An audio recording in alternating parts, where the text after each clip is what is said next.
Welcome to the Oregon Department of Transportation Safe Routes to School program funding opportunities presentation. My name is Leanne Ferguson. I work for the Oregon Department of Transportation as the Infrastructure Program Manager for Safe Routes to School, and my co-presenter today is Brian Potwin. Hi, my name is Brian Potwin. I'm with Commute Options, and I am the technical service provider for the Safe Routes to School non-infrastructure program. And we are here today to tell you about some exciting opportunities coming up with Safe Routes to School. During this presentation, we will talk about what is Safe Routes to School and then focus on the upcoming funding opportunities and tips for how to apply. And then we have done a series of workshops and where we've had time for questions and answers at the end, but this one will just go over a couple of the questions that folks have been asking. So we'll start with what is Safe Routes to School. Safe Routes to School is a combination of 6 different program pieces, all in this situation starting with the letter E. It's the easiest way to remember all of the pieces. So there's education, which is bike safety and pedestrian safety, classes for students, teaching them how to safely access walking and biking infrastructure around the school and in their neighborhoods. Encouragement, things like walking and biking to school day and walking school buses, events that really encourage families to choose walking and biking. Enforcement means partnering with the police department, helping enforce rules of the road around schools, as well as just engaging them in your activities. Evaluation is making sure that the programs you're doing are serving the people in the way that you need them to. Equity means serving the communities who need it most first. And engineering is the built environment improvements, street safety improvements built around the school that address barriers to students walking and biking to school. So when all 6 of these components exist in a Safe Routes to School program, in general, we see about a 43% increase in students walking and biking to school over a 5-year period or a 3 to 5 year period. So let's talk a little bit about Safe Routes to School funding and ODOT's Safe Routes to School funding programs. So ODOT has two different divisions that Safe Routes to School is managed out of. One is called the Transportation Safety Division, and that manages the non-infrastructure program, which is the education and encouragement programs and enforcement programs that we were talking about. And so that program has about $1 million annually. Then in another division, the Transportation Development Division, there is a new Safe Routes to School infrastructure program. And this funding was created in 2017 and started implemented in 2018. And it's $10 million a year, which will increase to $15 million in 2023. And that is really to address the engineering components, the built environment, addressing those physical barriers to students walking and biking to school. The E's that both of these programs share are evaluation and equity. And I manage the infrastructure side, and my colleague Heidi Manloves manages the non-infrastructure side. And together we're creating a comprehensive Safe Routes to School program. So we really can see the number of students walking and biking to school increase, as well as just the opportunities for students and how they can get to school. So the reason why we're here today is because the funding opportunities are coming up really quickly for infrastructure and non-infrastructure grant opportunities. So on April 15th, we will open up an application process for the non-infrastructure grant program. That's grants to do education and encouragement and enforcement programs in your community, and the project identification program, which is part of the infrastructure program. So we'll open up applications for that on April 15th and close it on May 31st. And then in June, the Rapid Response Program is planned to start, and that's another one of the Safe Routes to School infrastructure programs. So because these things are coming up this spring and summer, we're out early trying to give people the information they need to get ready to apply for these wonderful grants that will really help you do outreach to your community around safely walking and biking to school. Walking and rolling to school. So not just biking, but all the other forms of active transportation as well. So I'm going to pass it over to Brian to talk about the non-infrastructure grants. Excellent. Thank you so much, Leanne. And I want to talk a little bit about the upcoming funding that we have available. So ODOT's Transportation Safety Division has a minimum of $500,000 per year available for Safe Routes to School programs. And the fiscal year is from October 1st to September 30th. We're going from 2020 all the way through 2022. Available funding is being bundled for a 3-year window to allow applicants adequate time for successful programming. Applicants may apply for up to $100,000 per year for up to 3 years. And we have 3 different tiers that we're dividing this into as far as giving people guidelines about how they can apply and what to think about applying for. So the first tier we're looking at is $10,000 to $25,000. And this is geared towards possible staff time to coordinate multiple schools within a school district for walk and roll safety education and monthly walk and roll event days, and also creation of action plans or further implementation of goals in previously developed action plans.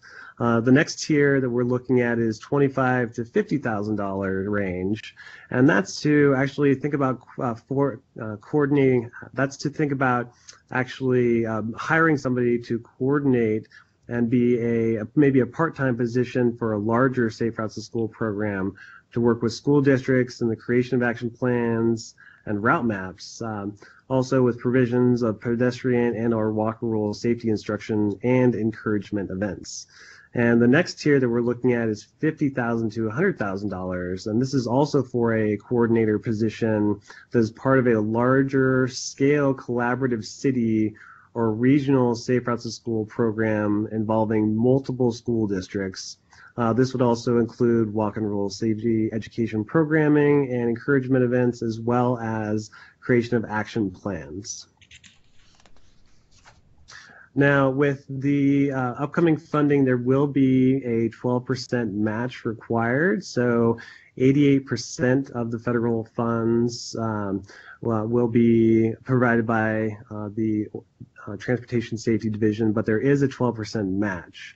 And this is a soft or an in-kind match. Some examples of that would be personnel time dedicated to the program, like volunteers, which are extremely important to having a successful Safe Routes to School program, facilities specific to the project's needs, use of possible existing equipment, donations, or even incentives. Successful applications will address many different things. The first one that I want to talk about today is safety, and a focus on safety as well as encouragement activities of active transportation throughout the Safe Routes to School project is really important. This is from the Transportation Safety Division, and you can educate but also encourage and work with your enforcement on safety. So focusing on safety is going to be important for this application. Our next one is looking at not only the short-term goals, thinking about within the 3-year project window, but also long-term, so looking at beyond the 3-year window and goal setting to really focus on our next piece, which is sustainability. And sustainability, creating plans or efforts towards a safe, self-sustainable Safe Routes to School non-infrastructure program. ODOT federal funding is not intended to sustain the program beyond the 3 years in the grant period. Therefore, a focus on goals for stable funding, community network, and building partnerships is encouraged. The last one I want to talk about is being well-rounded. And what I mean by that is all of those different elements that Leanne was talking about before, involving all of them throughout your application. So an interest in a well-rounded, holistic Safe Routes to School program. A discussion in the application that includes how education, encouragement, enforcement, the built environment can impact Safe Routes to School, as well as focusing on equity and, of course, doing the evaluation that's needed. Next, I'd like to talk about who is eligible to apply for the non-infrastructure funding. First one up is schools or school districts. So we have public, private, charter, or alternative education program offering instruction at levels K through 8th grade in cooperation with the governing body or jurisdiction over the affected roadways and properties. The applicant must also submit letters of commitment from their governing bodies stating support of their participation and an endorsement as applicable to the program. An example of this would be a letter of commitment from law enforcement if the application includes overtime enforcement in, say, school speed zones. Next up is local government. A city, county, regional government agency, transit district, or other unit of local government in cooperation with a school district or a qualifying school. The applicant also must submit a letter of commitment from the qualifying school or school district. Lastly, we have nonprofit organizations. A nonprofit organization in partnership with the school or school district can apply, and also with the partnership of a local governing body. If the organization is not a school, same again here, the application must include a letter of commitment and support from the benefiting school stating its participation and or endorsement of the program. Next up, I'd like to speak about action plans. Action plans are an integral part in not only planning your Safe Routes to School program and understanding what's happening on the ground, but also goal setting for your program and evaluating what your Safe Routes to School program is doing and how to make it better and improve it. So all applications must either have a completed Safe Routes to School program current within 3 years or be in the process of creating a plan for the benefiting school or school districts with grant funding. If the proposed projects involves creating action plans, they must be completed within the first year of the grant, with the remainder of the grant project aligning with the activities for implementation in the plan.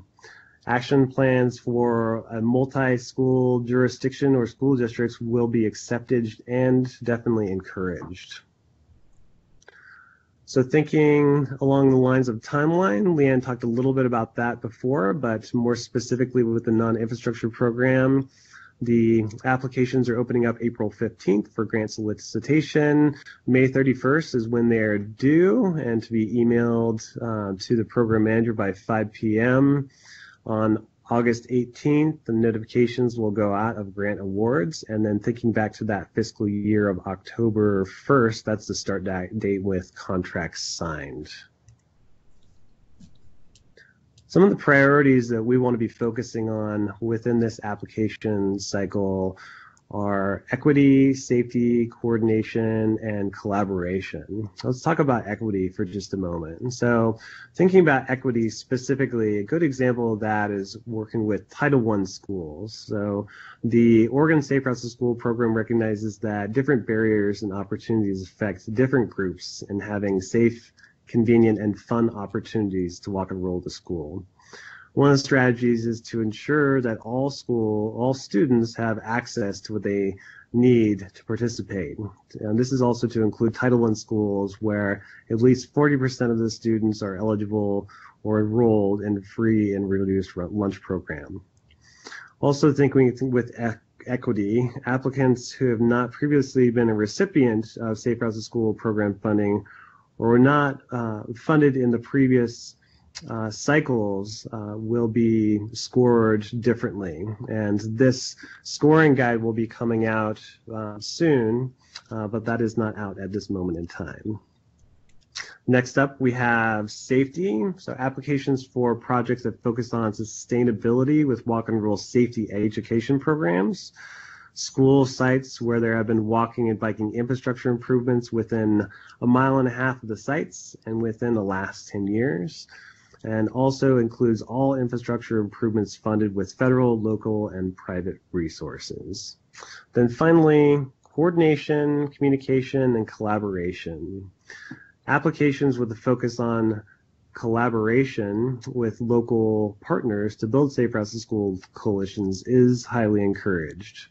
It's encouraged that Safe Routes to School program incorporate partnerships with local law enforcement, crossing guard programs, local businesses, and transportation safety committees. Applications to fund a Safe Routes to School coordinator position rather than funding incentives one-time encouragement activities is also very important. So looking at that sustainability of Safe Routes to School programs, to have established Safe Routes to School coordinator position within the district, city, or county level. And also successful Safe Routes programs demonstrates an efficient use of funding, including utilization of volunteers. So I've got some examples here of eligible things you could apply for the non-infrastructure program. So first off, cost to employ a Safe Routes to School program coordinator, as I've talked about before. Training is another piece of that, including walk and roll safety education classes, training workshops that target target school and community level audiences. Also working with crossing guard equipment and training beyond was available in the Oregon Department of Education Pupil Transportation Program. Costs for additional overtime for law enforcement or equipment needed for enforcement activity. Bicycle and pedestrian safety curriculum materials and trainers. And paying for a substitute teacher if needed to cover for faculty attending a Safe Routes function or trainings during school hours. Of course, we've got evaluation, so data gathering, analysis, and looking at ways to improve your program, and creating and reproduction of promotional materials, education materials, things of that nature. And then printing is really important. So photocopying, duplicating, printing costs, including even CDs and DVDs, etc. So some of the things that are not included and not eligible for funding include things like childcare, paid media for commercial advertising, space or time, cash prizes or vouchers, redeemable for cash, furniture, so you can't buy a couch with this, lobbying also, infrastructure, because we have a whole separate program from that, and supplanting. So supplanting, looking at funding must add capacity that rather than reduce state, local, or other federal, non-federal funds that have already been allocated for an activity just because federal funds are now available to fund that same activity. So basically no replacing of already existing budget items. And with that, once again, my name is Brian Potwin. I'm with Commute Options. Here's my contact information, brian@commuteoptions.org. Please feel free to reach out to me for any questions. And with that, I'm going to turn it back over to Leanne.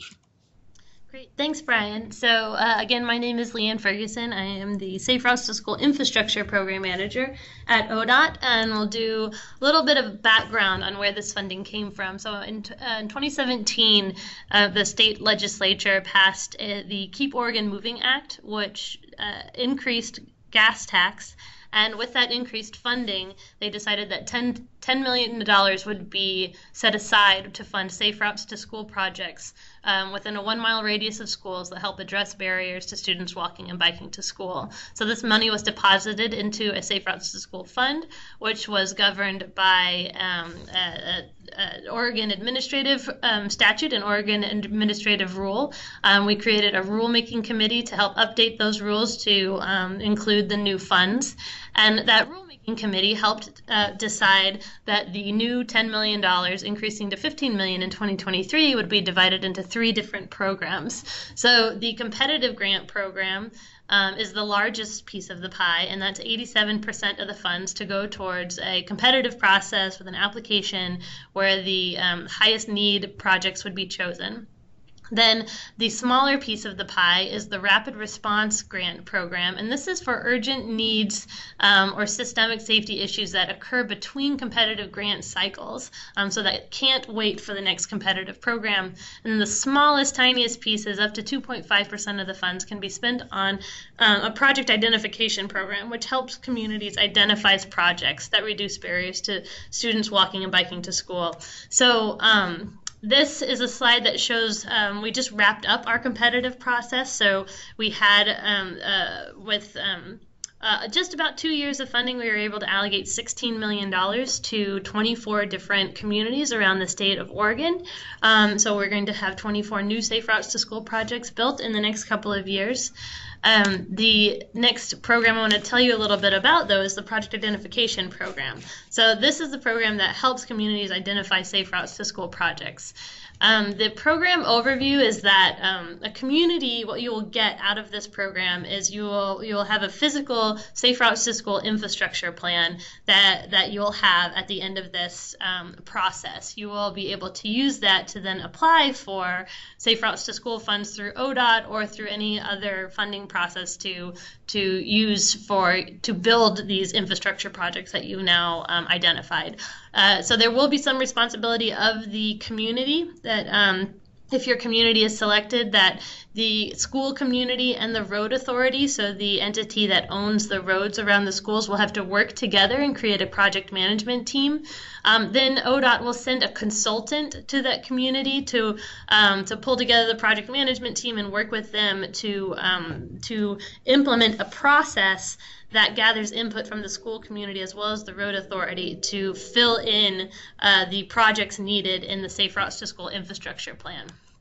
So we have about $450,000 for this, maximum for this total in the project identification program, and we will be able to do up to about 20 different communities. So who's eligible to apply for this? So school districts are eligible to apply, publicly funded agencies, cities, counties, transit district, tribes, or any other road authority or entity that owns a road. So ODOT's consultant will come and do the work on behalf of the jurisdiction.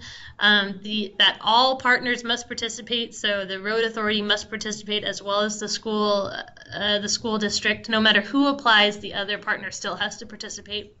And we're going to focus on small communities that don't have planning staff or unincorporated communities that don't have any sort of planning process around safe routes to school yet and don't really have the capacity to do it. The priorities for the project identification program this time around are safety. We're going to be looking to work with school communities that have large roads with high speeds, lots of lanes to cross, and histories of crashes to work with, as well as equity will be a big piece. So we're looking to work with schools where 40% or more of the students are eligible for free and reduced lunch, and the higher that percentage is, the more priority that school will become. And then community collaboration, communication, coordination, and collaboration means that we need all of those partners at the table to work together. So project identification selection process will begin on April 15th when the application process opens and closes on May 31st. In June, the applications will be scored, and then in July, the Safe Routes to School Advisory Committee will meet and make a recommendation on which communities to choose. And in August, ODOT will notify the awardees, and then our consultant will reach out to you to schedule a time to start working on this, schedule a workshop, and come out and gather all the information that they need to write the report. The other grant opportunity that's coming up is the Rapid Response Grant. And this infrastructure grant will help communities build street safety features for kids walking and biking that can't wait for the next competitive cycle. The next competitive cycle will application process will open in 2020 for funds allocated at the beginning of 2021. So for this round, we have $1.8 million for the Rapid Response Grant. If we don't allocate all that funds before the next competitive cycle, then any additional funds will just be wrapped up into the next competition. The eligible entities include only road authorities, so only agencies who own roads, like ODOT, own public roads, so ODOT, cities, counties, transit districts, tribes, and any other road authority.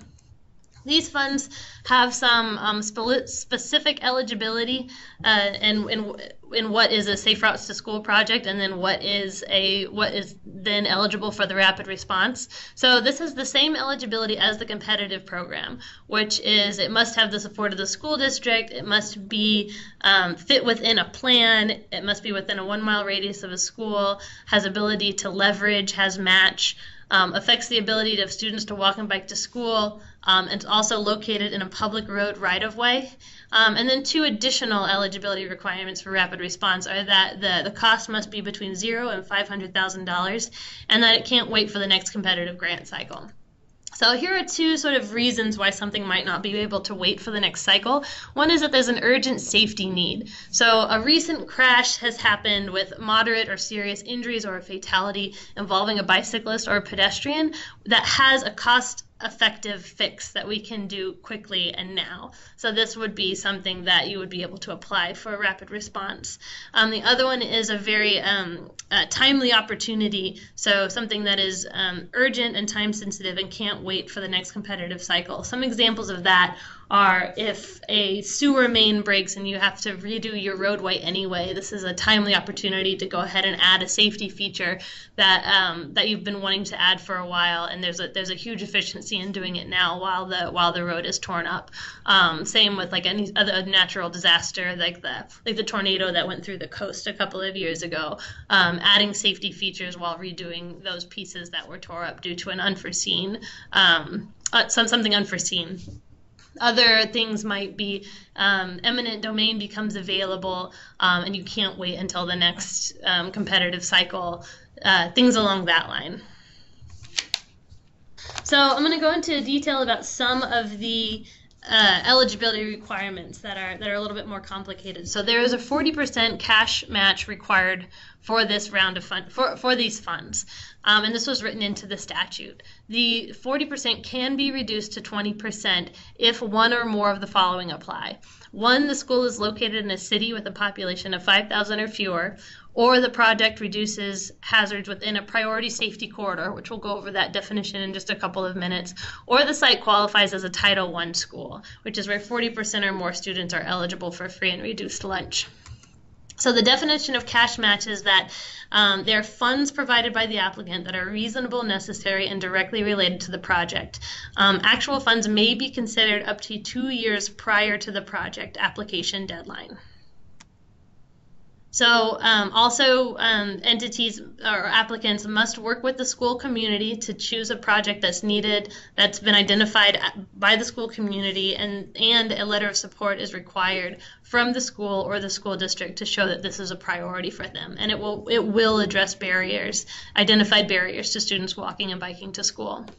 Some examples of projects that we know provide a safety benefit are really bicycle and pedestrian projects, things like installing sidewalks, installing a median refuge island, installing advanced pedestrian or bicycle warning signs, installing bike lanes or buffered bike lanes, installing pedestrian countdown timers, installing rectangular rapid flashing beacons. Things like this we know help provide a safety benefit and can address some of those barriers. So this is a non-comprehensive list of some of the things you can build with these funds. So the application process will start this summer, and it will be a rolling application. The application will confirm eligibility as well as ask for safety information like the speed of the road, the lanes of the road, if there has been a history of crashes. The application will also ask for why this project cannot wait until the next competitive cycle. The application will look very similar to the competitive cycle that we ran in 2018. The selection process will begin in summer of 2019, as there won't be an end date for when applications are due. There'll just be an ongoing application. Will be always open. We'll make decisions as applications come in. We think that the maximum amount of time that it will take us to get back to an applicant after will be about 6 weeks, as when an applicant will know whether or not they're funded. So what will happen is a subcommittee of the Safe Routes to School Advisory Committee will score projects and make recommendations on a rolling basis. The Oregon Transportation Commission ultimately approves the projects, and they meet monthly. Priorities for this cycle include Title I schools, so schools where 40% or more students are eligible for free and reduced lunch. Safety risk factors like the speed of the roadway, what's the average annual daily traffic count, what is the number of lanes that a child might have to cross, as well as is there a history of crashes. We will be prioritizing elementary and middle schools, although high schools are still eligible. And readiness. We want to make sure that the projects can start to be built pretty immediately. So we're looking for projects that maybe already have right-of-way, maybe are partly through design or already have design work done. Projects that have the utilities figured out and the stormwater figured out what they're going to do around that. Projects that know that if there are environmental issues, they already know how they're going to address them. The medium priorities are things like proximity to school, so a project that is a half a mile of a school will weigh heavier than a project that is a mile away from the school. Mutual benefit, which means that the project benefits more than one school, and connection to education and encouragement programs. The Title I priority for this round refers to schools where at least 40% or more students are eligible for free and reduced lunch. And the safety priority for this round, we're really prioritizing things that are considered a priority safety corridor. So I'm going to go over this definition for two reasons. One reason is that it's a way that we will use to prioritize projects. And number two, if your project is on a safety corridor, it is one of the ways by which you can be eligible for the reduced match from 40% to 20%.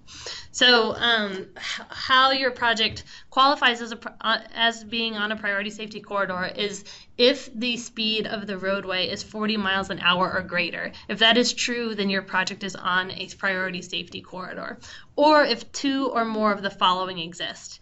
Either the speed limit is 30 miles per hour or greater, there are more than 2 lanes or a crossing distance of greater than 30 feet, there's 12,000 or greater average annual daily traffic, and it has a demonstrated history of crashes related to school traffic. So any two of those, if that's true, will also qualify it as a priority safety corridor. A little bit about project delivery. These will be reimbursement grants. There will be quarterly progress reports that are required by the grantee. The projects must be completed within 5 years, but we're looking for projects that can be completed a lot earlier than that, seeing as these are projects that can't wait for the next competitive cycle. Grantees are expected to begin to expend funds as soon as possible. You're highly encouraged to incorporate encouragement and education programs around your project. Again, if education and encouragement and engineering improvements all happen at the same time, we generally see a much greater increase in students walking and biking to school. The final one is cost overruns are the responsibility of the applicant. What that means is make sure that when you're doing your estimate for the cost, that you're really, really truthful about what you think this project's going to cost. We will not choose projects based on which ones are the cheapest. So just tell us exactly how much you think it will cost and apply for that amount of funding, adding a little bit of contingency in there because grantees are responsible for all cost overruns. A couple of tips for your proposal.